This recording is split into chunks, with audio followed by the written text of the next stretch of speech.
Hi there YouTube, James Stampley with JWS Repair Service here. Today we're going to tackle the simple process of getting your push mower ready for the new mowing season. Stay tuned.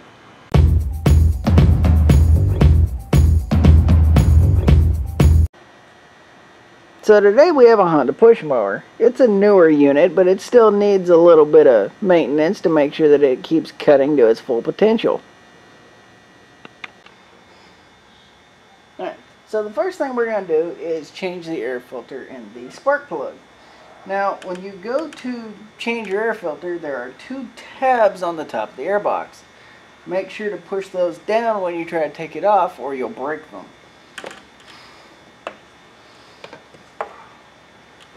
And as you can see, there is quite a bit of dirt and debris in this filter, very much ready to be changed. Luckily, we have a new one. But while you have the old one out, you're just going to make sure you don't have a bunch of the grass residue or anything like that inside of your air box. And all looks pretty good in there. So now we'll just take our new filter, which is a genuine Honda filter, and there you can see the part number and what mowers that it fits. We'll go ahead, take the new air filter and put it in there. And make sure you put the paper side of the filter facing out when you go to reinstall. Just like that. Now on the bottom of your lid, you'll see that there are two little curved catches on the bottom of this. Make sure that you get those around the pins that are right here on the bottom side of the air box. If you get them in there just right, the lid should just snap on there just like that. Now, what we're going to do is change the spark plug, which is just right here at the very front.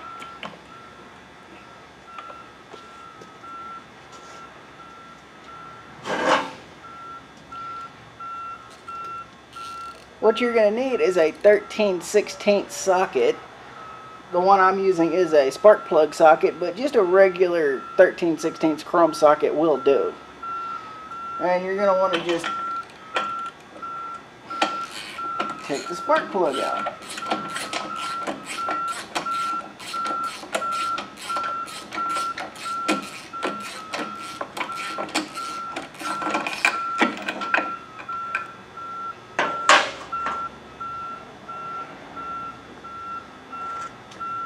Now, we have our new spark plug, also a factory Honda part. And if you can see just right there, that's the plug that goes into this lawnmower.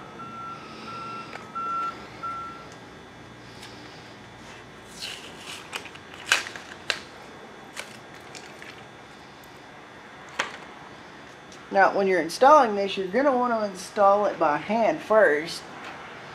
Make sure that you don't cross thread. You don't want to just try to hit it with a ratchet from thread 1, or you will cross thread it, and that's bad. Once it's all the way seated in there, take your ratchet, flip it the other way, and then just give it a couple turns, just a little bit of a turn, just to snug that gasket up so it's seated. You don't want to over tighten it or you could break the spark plug. And the cap should just clip back on just like that. Now, next thing we're going to do is we're going to drain the oil, and also we're going to remove the blades at the same time because they are in need of sharpening. I'll show you those here in a moment. Now, what we're going to do next is change the oil. What you're going to want to do, take the dipstick out, it's the one on the side. You're going to want to pull that out, try to clear off any debris or anything like that that might be on the dipstick prior to taking it out so you don't get a lot of debris and stuff like that inside the engine. So you're going to take that out. Now what you're going to want to do next is take your drain pan, set it down.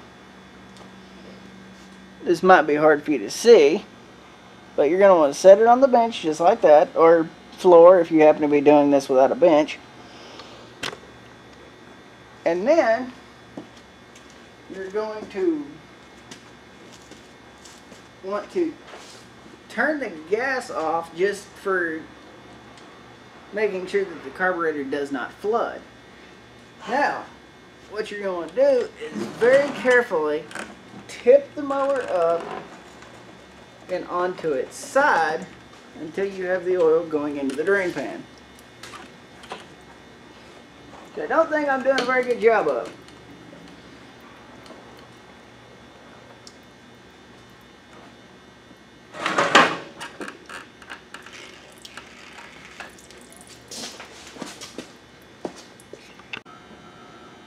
So as you can see, now we have the mower sitting on its side and we are just letting the oil drain. So while we're doing that, we might as well go ahead and remove the blades because they also need to be sharpened. So while we let the oil sit there and drain, we're going to go ahead and remove the blades. You're going to need a 9/16 socket in the case of this Honda, but your bolt size may vary. Now these are going to be tight, so you may want to have an impact or something like that to be able to get these bolts loose.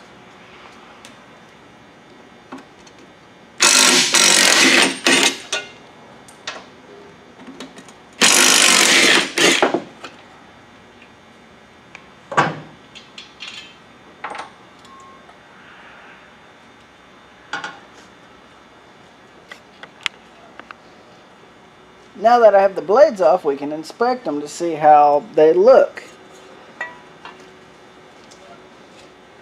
What you're looking for, you just want to make sure that you don't have any really nasty dings or cracks in the blades, because at that point you would probably just want to replace them. But these aren't that bad, as you can see right here. They're just dull, so they just need to be a little bit of sharpening. Not too bad. So I'm going to go do that and we will be right back. And we're back.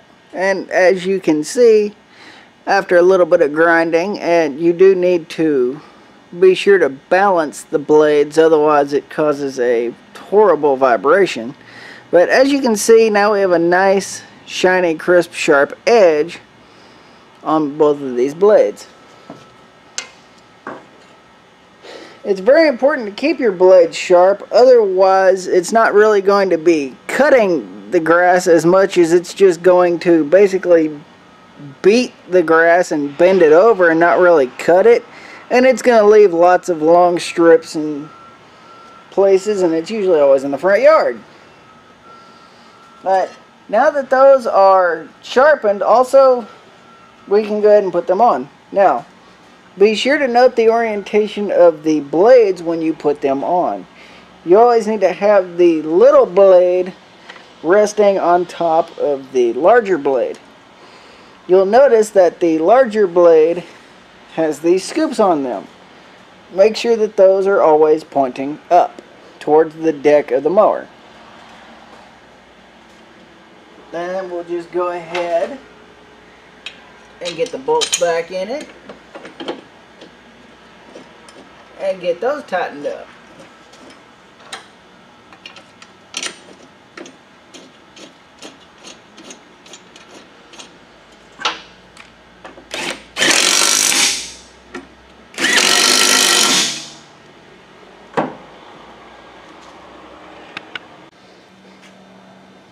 Now for the last step, what we're going to do is we're going to change the engine oil. Now what you're going to want to use is a good 1040 oil. That's what these call for. This just happens to be what I'm going to be using today. It's just that this is a motorcycle oil, but it'll work just fine in this application. It's still a good 1040 oil. So what you're going to want to do, get you a good clean funnel.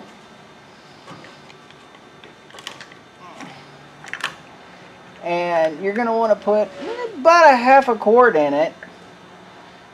If you have a way to measure that, that would make it a lot easier. But if you don't, most of these oil come with a bar on it that is graduated so you can see when you get to about halfway.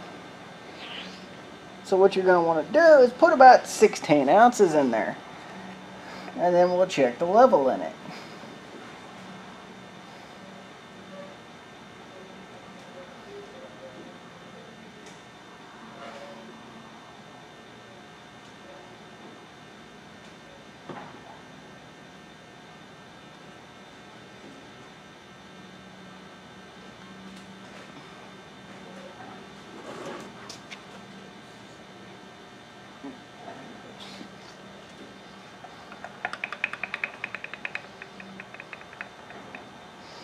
Now, when you go to check your oil, what you're going to want to do is, when you put the dipstick in there to check the oil, do not thread it in. Just set it in there until the threads touch. Then you'll want to pull it out, and then you'll want to read where it shows on the dipstick. You'll see that you have these little hash marks right here. And if you'll notice, the oil is right at the top of the level here. And that tells us that the oil is full. Some mowers will take just a half a quart. Some might take a little bit more. If it's a little bit low, just add a little bit to it. And then once again, just stick the dipstick back in there till the threads touch. Then check it again, and you just want it to be right at the top of those hash marks, and then that way it will be full of clean oil. Then you can just stick your dipstick back in there and you're good to go. The only other thing you might want to do, if you can, is to, if you have access to a blower, just blow the lawnmower off, blow the deck off, and try to blow off around the exhaust and stuff like that. Make sure you don't have a lot of dirt and debris there, because it can cause some issues. Other than that, that's all there is to it to keep your lawnmower in really good shape.